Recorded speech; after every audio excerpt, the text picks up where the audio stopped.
नमस्कार सांग मैंने आज मुझे देखा चाहूँ ओडिशा गोटे गाँव एक सत्य सफलतार कहानी। यही कहानी प्रमाण करे सरकारी योजना जदि ठीक भाव व्यवहार कले जीवन भी परिवर्तन हो पारे।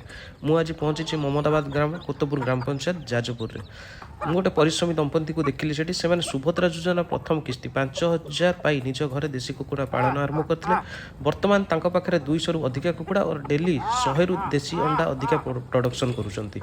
चलतु शुणिया मुहर किसी परिचयटा कोन जगह को लोकेशन हम दर्शक मानु कहूँ धर्मशाला निर्वाचन मंडली कोतपुर पंचायत 10 नंबर वार्ड प्रकाश चंद्र साहू कल्पना साहू जाजपुर डिस्ट्रिक्ट। अच्छा सुभद्रा योजना रे प्रथमे केते टका इन्वेस्ट करथिले केते कुकुड़ा आनी 5,000 टका हम कुकुड़ा 100 रु 150 कुकुड़ा पालन करथिलु तादरु प्राय 30 पाखापाखि अछंती हम अंडा प्राय 150 रु 200 टका बिक्री करछु डेली 100-150 अंडा बाहर अंडा गोटा केते न नउचन लोक 10 टका 10 टका माने गाँ गले बहुत सस्ता कारण ब्रॉयलर अंडा भी 8-9 घंटा हे गला जाओ एते परिश्रम करी 10 टका देशी अंडा भी लोक को जोगई पाउचंती। कुकुड़ा आपण कोन अंडा भी चाहिदा बहुत अछि कुकुड़ा भी मांस रेट बिक्री 500 टका केजी 500 टका केजी रे बिक्री होची ताले बहुत सस्ता अछि।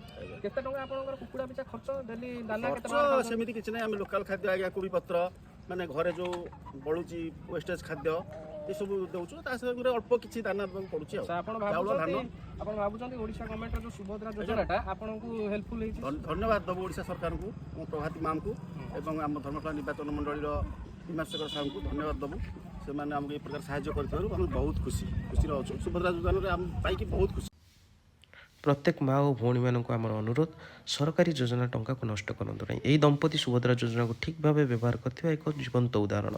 छोट काम काम आरंभ करूँ जमीक कुकुड़ा पालन छेली पालन सिलाई छोट व्यवसाय छोट पदक्षेप ही बड़ परिवर्तन आने। जदि ये भिडियोटी आपको भल लगी था दयाकोरी शेयर करूँ जहाँ द्वारा अन्य महिला प्रेरित हे। जय ओडिशा जय माँ सुभद्रा।